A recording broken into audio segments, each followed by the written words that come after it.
Assalamu alaikum viewers, how are you? Hope you all are fine. Today our topic is the division of a quantity into a given ratio. आज हम कैसे divide कर सकते हैं अगर हमारे पास एक क्वांटिटी दी गई हो और अगर हमारे पास रेशियो गिवन्स हो तो हम उसको कैसे उसके साथ डिवाइड कर सकते हैं. If a quantity is to be divided into a given ratio, अगर हमारे पास कोई भी क्वांटिटी दी जाए और उसे हमें डिवाइड करना हो गिवन रेशियोज में, then we use the following formula to find the part quantity or a share. तो हम कैसे हम मालूम कर सकते हैं. हमारे पास यहाँ पर देखें, अब यहाँ पर एक हमारे क्वांटिटी दी गई है. हमारे पास क्वांटिटी क्या दी गई है, क्वांटिटी हमारे पास 180 रुपीज क्वांटिटी है और यहाँ पर हमारे पास रेशियोज गिवन है A B C, जिनकी हमें वैल्यूज क्या दी गई हैं 2:3:4. अब उसका हमारे पास यहाँ पर बहुत ही अच्छे किस्म का एक फार्मूला है. सबसे पहले हमने क्या करना है, जो हमारे पास गिवन रेशियोज होंगे, जो कि यहाँ पर गिवन रेशियोज यहाँ पर हैं, ये हमारे रेशियो, ये हमारी क्वांटिटी है, ये मिस ना कीजिएगा, समझ कर करें. तो ये हमारे पास जो हमारे पास रेशियो है, सबसे पहले हम क्या करेंगे, रेशियोज को आपस में ऐड करेंगे. तो यहाँ पर सबसे पहले आपने क्या किया, ऐड किया, तो आपके पास क्या आ गया है, 9 आ गया है. फिर आपने क्या किया, टोटल क्वांटिटी आपके पास क्या है, तो गिवन सवाल में हमारे पास टोटल क्वांटिटी है.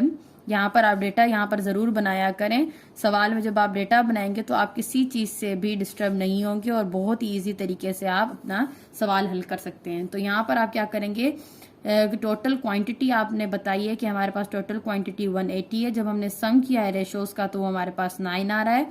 अब हम इसका शेयर या हम इसकी क्वांटिटी जो है वो कैसे डिवाइड कर सकते हैं, तो उसके लिए हम आपके पास ये फार्मूला है कि आपने कंपोनेंट ऑफ रेशियो उठाना है, उसको मल्टीप्लाई करवाना है आपने किससे, टोटल क्वांटिटी से, और डिवाइड करवाना है सम ऑफ रेशियोज से. तो सबसे पहले अगर देखा जाए तो यहाँ पर हम क्या करते हैं, अगर हम शेयर ऑफ ए निकालते हैं, कि मतलब अगर हम शेयर दे रहे हैं किसको, ए को दे रहे हैं, तो सबसे पहले आप कंपोनेंट ऑफ रेशियो निकालें. तो कंपोनेंट ऑफ रेशियो ए का क्या है, हमारे पास 2 है, बिल्कुल.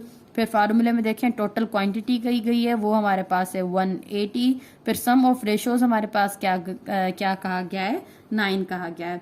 अब आपने सिंपल क्या करना है, देखें कोई चीज आपस में कट हो सकती है, तो जी हाँ 9 की टेबल लगाएं. 9 time 1 is and 9 time 2 is, और यहाँ पर क्या आ गया, 0 आ गया. फिर आप क्या करेंगे, 2 को जब मल्टीप्लाई करवाएंगे 20 के साथ तो आपका आंसर आ जाएगा 40.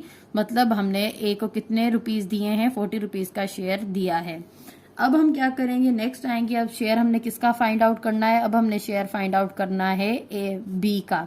ए का हमने कर लिया है, अब बी का करें. सबसे पहले बी की अब क्या करेंगे, कंपोनेंट ऑफ रेशियो, बी का हमारे पास है 3, तो यहाँ पर आप लिखिए 3. हमारे पास टोटल क्वांटिटी क्या है 180, तो यहाँ पर आप लिखिए 180. फिर हम क्या करेंगे, सम ऑफ द रेशियो हमारे पास क्या है 9, तो इसको 9 से डिवाइड करेंगे. सेम 1 इज, यहाँ पर आ गया 20, तो 3 को जब आप 20 के साथ मल्टीप्लाई करेंगे तो आंसर आपके पास क्या आ जाएगा, 60 रुपीज. मतलब हमने शेयर जो किया है वो कितने रुपीज किए हैं, 60 रुपीज किए हैं बी के साथ. अब आप शेयर निकालें किसके साथ, शेयर निकालेंगे अब आप सी के साथ. तो सी के क्या रेशो हमारे पास क्या है, कंपोनेंट ऑफ रेशो 4 है, और यहाँ पर टोटल अमाउंट हमारे पास क्वांटिटी क्या है 180 है, और इसको डिवाइड हमने किससे करना है, 9 से. तो यहाँ पर सिंपल जब हम कट करेंगे तो आंसर हमारे पास क्या आ जाएगा 20. जब 4 को 20 के साथ मल्टीप्लाई करेंगे तो आंसर आ जाएगा आपका 80. तो सी के साथ हमने कितने रुपीज शेयर किए हैं, 80 रुपीज किए हैं. सो हम कहेंगे, so the amount of the share, जो हमने अमाउंट आप लिख सकते हैं यहाँ पर, so the amount of shares, यहाँ पर जितने भी अमाउंट्स हमने शेयर किए हैं A B and C are 40 rupees. ठीक है, फिर आप लिखेंगे 60 रुपीज, देन आप लिखेंगे एंड क्या आ जाएगा हमारा 80 रुपीज. ठीक है, तो ये सिंपल आपके जो हैं वो सवाल है. अगर आपके पास कोई क्वांटिटी दी जाए और आपके पास गिवन रेशियोज दिए जाएं तो आप उनमें सब में कैसे डिवाइड करेंगे, तो ये हमारा फार्मूला है. इससे अगर रिलेटेड आपके पास कोई भी सवाल आए हैं तो आप इस सारे फार्मूले में, जैसे मैंने आपको पैटर्न बताया है वैसी ही सारी चीजें कीजिएगा, आपको बहुत ईजी तरीके से समझ आ जाएगा. ठीक है, अगर आपको मेरी वीडियोज पसंद आ रही हो तो मेरे चैनल को लाइक एंड सब्सक्राइब कीजिए. थैंक्स.